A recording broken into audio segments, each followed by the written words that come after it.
vez que eu vejo um discurso de que os valores estão em crise, de que antigamente as coisas eram melhores em algum aspecto, de que algo se perdeu em relação ao passado, por isso hoje nós estamos mergulhados no caos, na violência, em relações terríveis, pueris, que não duram nada, ou então relações agressivas e violentas, ou relações virtuais que não acrescentam nada à nossa vida, presos em redes sociais, ou isso e aquilo. Assim, toda vez que eu vejo um discurso que diz que nós estamos vivendo uma crise de valores como se fosse algo negativo, como se antigamente tivesse alguma coisa muito boa que se perdeu e aí é o grande problema da sociedade, que esse algo muito bom tenha se perdido, eu desconfio de cara. E de cara já vejo que se trata de um discurso conservador.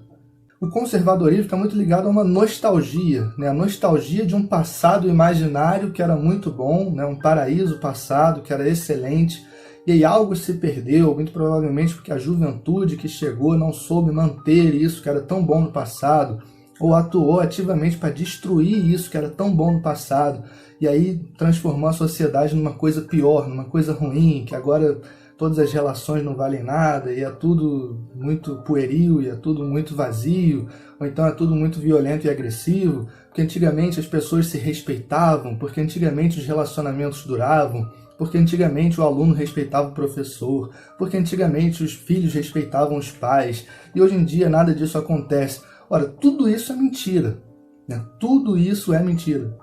É só você pegar cada um desses exemplos e olhar realmente na história como é que era no passado e como é que é hoje, para você ver como esse discurso nunca se sustenta.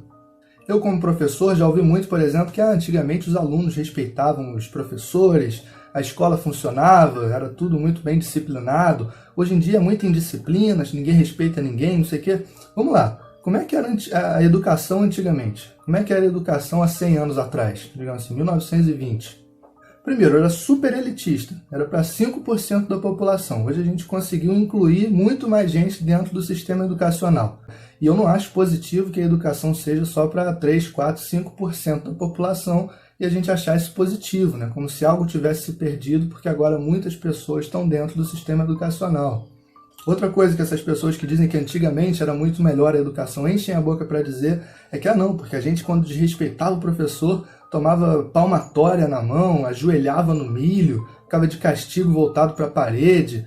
Gente, tomar porrada na mão na escola, ajoelhar no milho na escola, isso não é nada positivo. Isso é uma educação voltada unicamente para a repressão.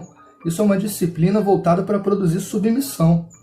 E aí, se essa educação deu tão certo, né, foi essa mesma geração que foi educada assim, que gerou massas de apoiadores, por exemplo, da ditadura militar no Brasil, um regime extremamente autoritário e violento.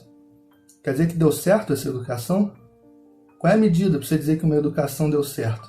Porque de onde eu vejo, se é em termos assim, de formação de uma sociedade melhor, mais justa, com mais oportunidades, com mais liberdade, essa educação falhou. Assim, porque ela gerou uma gerações de pessoas extremamente autoritárias, violentas, que corroboram regimes extremamente autoritários e violentos. Quando dizem que porque antigamente os filhos respeitavam os pais, hoje em dia as pessoas são mimadas, hoje em dia as pessoas não querem nada, porque tem tudo na mão, que não sei o quê. A ideia de família, envolvendo as noções de amor, cuidado, carinho, afeto, incluindo a figura paterna, assim, do homem, é uma invenção muito recente. Na verdade, é uma conquista muito recente das mulheres, né? As mulheres, há algum tempo atrás, né, desde o século XVIII, talvez, começou a se construir a ideia de uma mulher que cuida do filho, que ama o filho, que dá carinho para o filho. Essa noção só foi incluir os homens, né? A família humana tem mais ou menos 10 mil anos de história, começa daí. A família é uma invenção que vem junto com uma outra invenção muito importante, que é a Revolução Agrícola. Porque antes da Revolução Agrícola, não existia na mente das pessoas, não existia na sociedade humana a ideia de que existe pai. Os humanos não sabiam que existia pai. O gênero humano tem 2 milhões de anos no planeta, a espécie Sapiens tem mais ou menos 100 mil, 70 mil anos de história no planeta, e vamos deixar só no Sapiens, durante 90 ou 60 mil anos, essa espécie não sabia que existia pai. O processo de geração da vida era algo misterioso, envolto em mistério. Não à toa as mulheres eram vistas como seres mágicos, sagrados. Não à toa as primeiras deusas eram aquelas deusas mãe com todos os símbolos de fertilidade, né? Um ventre largo, seios fartos, porque era um mistério, né, na cabeça das pessoas, que de repente as mulheres engravidassem e gerassem uma vida. Elas não sabiam que existia uma relação entre uma relação sexual de um certo tipo específico e a reprodução humana, né? Eles não sabiam que um certo tipo de relação sexual podia gerar filhos. Isso só vem depois da Revolução Agrícola, quando a gente começa a domesticar animais, vai observando a vida dos animais e vê que, parece que essa relação específica de um macho com uma fêmea gera filhotes. E aí, né, tem origem isso que a gente chama de família, com pai, mãe, seus filhos, sendo que não tem nada a ver com amor e com carinho, né? Nem do marido para sua esposa, nem do pai para com seus filhos. O que surge aí é um verdadeiro inferno na vida das mulheres, né, que começa nesse momento, porque o que você vai ter como configuração social a partir dessa descoberta da paternidade é assim, um monte de macho ciumento que sequestra mulheres e as mantém, né, sob cárcere privado, assim, para garantir a exclusividade sexual com elas e garantir que os filhos daquela mãe seriam os filhos daquele pai. Tá? Então, essa é a origem da família. E nessa família, né, que dura milhares de anos nesse esquema, não existe nenhuma noção de cuidado, de carinho. Pelo contrário, uma relação de dominação, de violência do pai sobre a sua esposa e do pai sobre seus filhos. Não existe nenhuma noção de cuidado, de carinho. A noção de cuidado, de carinho, como eu disse, vai começar a ser atribuída às mulheres com os ideais românticos do século XVIII, XIX, e só vai chegar aos homens nas revoluções, nas reivindicações e movimentos feministas do século XX. E aí o pai começa a ser incluído nessa coisa de uma família amorosa, cuidadosa. Se vocês tiverem a oportunidade de conversar com alguém, né, que viveu, ou sabe de alguém que viveu no início do século XX, você vê que as histórias das relações entre pais e filhos eram sempre assim, um pai violento, um pai ausente, um pai que não estava nem aí para o seu filho, um pai que quando a mãe morria dava o filho para outra pessoa criar, um pai que quando ficava viúvo vendia o filho a troco de dinheiro. Você tem naquele filme As Sufragistas, por exemplo, um bom exemplo. A mãe está sendo perseguida, presa, não sei o quê, por causa do seu envolvimento no movimento sufragista, e o pai vai lá, pega a criança e vende. Porque não existe a noção, até meados do século XX, de que o pai tem que ser uma figura presente, atenciosa e cuidadora. Então, que ideal é esse de família que existia antigamente e hoje não existe mais? Não existe esse ideal de família, né? Se esses valores que estruturaram a família antiga estão em crise, é ótimo que estejam em crise. Outra coisa que é muito comum de se dizer, que assim, porque antigamente os relacionamentos duravam, uma pessoa casava, ficava 50 anos casada, aí os casamentos só acabavam quando a pessoa morria. Hoje em dia as pessoas se separam, hoje em dia as pessoas entram no Tinder, fica com um, fica com outro, aí junta, namora, separa, casa, separa, porque os valores estão em crise. Antigamente os relacionamentos duravam. Por que os relacionamentos duravam antigamente? Você já parou para se perguntar? Já deu uma olhada assim na história? Por que os relacionamentos duravam tanto? Os relacionamentos duravam porque a relação entre o marido e a esposa era uma relação de posse, dominação e violência. De modo que você conhece as histórias, você já ouviu seus avós, seus bisavós contarem as histórias. Se o marido traísse a esposa uma ou repetidas vezes, ela não podia se divorciar. Era mal vista pela sociedade uma mulher que pensasse em se divorciar. Primeiro que antes nem existia essa ideia, né? Ninguém ia pensar em se divorciar, porque não era nenhuma opção. Mesmo quando passou a ser uma opção, as mulheres não podiam se divorciar tranquilamente, porque elas eram impedidas de frequentar certos ambientes, eram marginalizadas pela sociedade, eram julgadas, eram, condenadas pela opinião pública por terem se separado. Antigamente, se o marido batia na mulher, se ele espancava a mulher em casa, ela tinha que aceitar calada. Não tinha nenhuma rede de proteção a uma mulher que sofresse violência doméstica. E mesmo sofrendo violência doméstica, ela não podia se separar. Hoje as pessoas podem se separar, e até por menos, até por entender, às vezes, no meio do percurso, que tem uma incompatibilidade ali. Não, a gente não está se dando mais bem, não está mais funcionando, não, a gente tem projetos distintos, não sei o que. Separa. E tudo bem. E ainda bem que é assim, né, que quer voltar ao passado, essa coisa de uma prisão, um aprisionamento de uma mulher a um homem, mesmo que eles não tenham mais nada a ver, mesmo que ela sofra violência em casa, mesmo que ele tenha vários amantes na rua, não faz sentido, entende? Quando você pensa em termos de crise de valores. Como é que eram as relações de trabalho antigamente? No Brasil, por exemplo, até menos de 200 anos atrás, era a relação de escravidão. Tinha um dono de escravo e tinha seus escravos, que eram violentados diariamente e postos para trabalhar sob condições absolutamente desumanas de vida.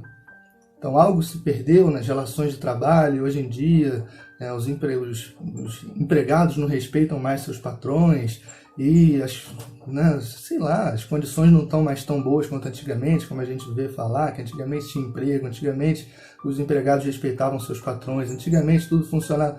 Funcionava para quem? Sabe, se esses valores estão em crise, temos que celebrar, vamos comemorar. Pô, que maneiro, beleza. Os valores dessa sociedade extremamente conservadora, extremamente autoritária, extremamente violenta estão em crise. Muita gente sendo incluída na escola, com muitas histórias de vida diferentes. A escola tentando, pode ser aos trancos e barrancos, mas tentando produzir mais liberdade do que submissão. As mulheres podendo se separar se o relacionamento não estiver ok. Os filhos sendo ensinados que são pessoas, que têm sim que entender coisas por si mesmos, pensar por si mesmos, querer coisas por si mesmos, que não sejam meras sombras ou meras propriedades dos seus pais.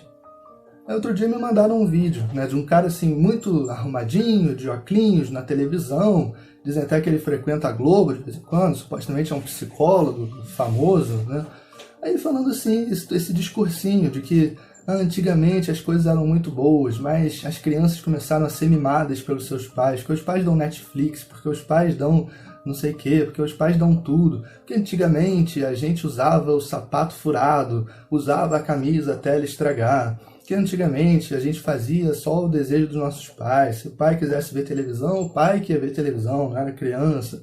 Porque antigamente a gente passava dificuldade e aprendia com o sofrimento. Hoje em dia as pessoas não aprendem mais a sofrer, são mimadas. Então qualquer coisa elas querem se matar. Então, aí tem até uma estatística que ele fala assim da cabeça. Porque hoje em dia, ele fala com tanta seriedade que eu quase acreditei quando eu vi ele falando. Porque hoje em dia 90% das demissões não são por questões técnicas de capacidade. 90% das demissões são por comportamento, porque as pessoas são mimadas e não aguentam mais um ambiente de trabalho e aí querem tudo do jeito delas e são mandadas embora. Isso é de um desconhecimento, assim, é de uma estupidez histórica, falando o bom português, que não tem tamanho. Você vê que o cara não toca em nenhum momento na estrutura do sistema capitalista, que te demite não é porque é por causa do seu comportamento, ele te demite porque o sistema capitalista mesmo conta que haja um exército de reserva, quer dizer, um monte de pessoas desempregadas ou muito subempregadas. Para quê? Para que os patrões possam precarizar suas condições de trabalho ou mesmo te demitir quando você se torna caro ou se torna menos produtivo do que ele acha que você devia ser, porque tem várias pessoas já desempregadas ou mais subempregadas que você querendo sua vaga, Então a demissão ela faz parte do sistema. Quando a gente fala que vai preparar as pessoas para o mercado de trabalho, te dá a ilusão a elas de que é para elas estarem sempre empregadas. Na verdade é para elas alternarem períodos de bom emprego e subemprego, emprego e desemprego, que é assim que o sistema funciona. A lógica do sistema é essa. E ele não fala em nenhum momento de desigualdade, de exploração, ele não fala em nenhum momento da lógica do sistema capitalista, ele reduz o fato das pessoas serem demitidas, 90%, segundo ele, é o fato das pessoas serem mimadas, supostamente mimadas. Um psicólogo, inclusive, cometendo essa irresponsabilidade, dizer que é porque as pessoas são mimadas hoje que elas se matam. Ele desconsidera os aspectos do adoecimento psíquico, ele desconsidera os aspectos sociais que geram, que fomentam o adoecimento psíquico. A nossa sociedade não é uma sociedade que cultiva boas relações das pessoas com elas próprias e que propicia um ambiente de menos adoecimento psíquico. Pelo contrário, nossa sociedade, pela maneira que ela se estrutura, nos colocando para correr igual ratinhos numa roda que não leva a lugar nenhum, nos colocando como engrenagens de uma grande máquina, um grande maquinário de produção, consumo e lucro, uma sociedade cheia de fanatismos religiosos e autoritarismos políticos. Como é que a gente vai ficar tranquilo nessa sociedade? Então existe um fator aí de adoecimento psíquico que a gente desconsidera, de que as pessoas são mimadas. Então sempre que vocês verem esse discursinho de que antigamente as coisas eram boas, antigamente era tudo maravilhoso, e algo se perdeu, né? Em geral por culpa de alguém, ou por culpa da juventude, há um ressentimento grande em relação à juventude, ou por culpa da tecnologia. Agora que tem tecnologia, as pessoas não se falam mais, não conversam mais. Hoje em dia as pessoas se falam muito mais via tecnologia do que antes, vivem socializando o tempo todo. Eu nem gosto dessa parte, eu prefiro deixar o negócio desligar em algum momento, né? A gente fica nessas máquinas que nunca desligam e tal. Mas não se sustenta, né? Que a vida era melhor porque não tinha tecnologia. E quando ele diz que antigamente era muito bacana, que a criança usava sapato furado, usava roupa até rasgar, não sei o quê, é bizarro isso, assim, uma romantização da pobreza. Então quer dizer que viver uma vida a mais empobrecida possível é que edifica as pessoas, deixa as pessoas bem. Outro problema é um recorte muito de classe média que ele faz, né? A coisa de mimar a criança, que a criança viva ali com Netflix, não sei o quê. Cara, eu dei aula numa escola de Teresópolis, em várias escolas de Teresópolis, uma região muito precária de Teresópolis. É uma região muito empobrecida, uma região que convivia diariamente com a miséria. Sabe quantos pais ali mimavam seus filhos? Nesse sentido que ele está falando, de dar tudo, de fazer todas as vontades, de colocar o Netflix na frente, não sei. 1%, se chegar a tanto. Né? Para tirar uma estatística da cabeça, igual ele tira aquela, vou dizer 1%. De tudo que eu vi lá, né, eram pais com históricos muito complicados, crianças com históricos muito complicados, com vidas muito complicadas. Então, falta muito, assim, em termos de proporcionar uma estrutura básica para que as pessoas possam viver, para você vir a dizer que o problema da nossa juventude, das nossas crianças, é que elas são muito mimadas. Falta muito, porque a maioria, a esmagadora maioria das nossas crianças não são mimadas, não. Pelo contrário, elas não têm nem o básico para sobreviver. Saneamento básico, alimento de qualidade na mesa, cama para dormir, casa para morar. Não tem o básico. Então você dizer que o problema da juventude brasileira hoje, que as pessoas são mimadas, é até uma ofensa diante da enorme desigualdade social do nosso país. Você pegar um recortezinho da sua classe média lá que você viu na sua casinha e dizer que isso se aplica ao Brasil inteiro. E além do mais, vamos combinar, o que você está chamando de uma educação certa ou errada? Como é que você pode avaliar isso? Cada um, na sua singularidade, estabelece relações singulares com seus filhos, com seus companheiros, com quem quer que seja. Você não vai legislar sobre isso dessa maneira. Não tem como você querer impor um certo modelo de criação, especialmente romantizando pobreza e sofrimento e colocando a conta de todos os problemas sociais que são enormes, estruturais e enormes numa criação de uma criança que foi mimada. Então, sempre que vocês verem esse discursinho conservador de que algo era maravilhoso antes e se perdeu, de que algo antes funcionava muito bem e aí foi destruído, né, foi minado, em geral por um inimigo, né, assim, pela juventude, existe um ressentimento muito grande em relação à juventude, ou pelos comunistas, né, já tem sempre o fantasma do comunismo. O Marx diz lá no Manifesto Comunista, né, acho que ele até começa assim, o fantasma do comunismo ronda a Europa. Parece que esse fantasma sempre continua rondando, né, o mundo, enquanto fantasma, não enquanto realidade, porque aí virou um fantasma que as pessoas ficam combatendo, né, e com ressentimento danado. Então o comunismo destruiu nossas famílias, o comunismo destruiu nossas relações de trabalho, o comunismo destruiu nossa juventude. É tudo, né, uma noção bizarra, assim, né? A universidade destruiu a sociedade. Sempre que vocês verem esse discurso, desconfiem. Vão procurar. Como é que era antes, como é que é agora? Melhorou, piorou, o que mudou? Só façam isso, só vão procurar, façam esse exercício. Porque só acreditar nesse discursinho não dá. E esse discursinho, ele é sempre necessariamente conservador. Ele sustenta os conservadorismos políticos. Porque na cabeça do conservador, né, tem uma relação íntima entre conservadorismo e nostalgia. A ideia de que algo era muito bom antes, algo se perdeu por culpa de alguém e agora a gente não é mais feliz. Agora a gente não vive mais bem. Então a gente tem que recuperar esse algo que se perdeu. A gente tem que restaurar esse algo que se perdeu. E como é que a gente restaura isso? Justamente colocando o poder nas mãos das figuras mais conservadoras que existirem. Porque elas vão nos dar de volta algo que se perdeu. Vamos recuperar algo que perdemos. Uma ilusão de felicidade absoluta, uma ilusão de poder absoluto, na ideia de que tivemos antes essa felicidade absoluta, que é mentira, e que agora não temos mais, e que alguém pode nos dar de volta. A felicidade absoluta, o poder absoluto, o prazer absoluto, a paz absoluta, a estabilidade absoluta, a segurança absoluta não existem. É isso que não entra na cabeça do conservador nesse sentido nostálgico. Não existem, nunca existiram. Antigamente você não tinha a felicidade absoluta, não tinha a paz absoluta, não tinha a segurança absoluta. Como hoje não tem, como amanhã não terá. Ninguém vai te devolver o que você não tinha, ninguém vai te dar o que você não pode ter. Mas isso é o mais difícil de encarar. Encarar isso ninguém quer.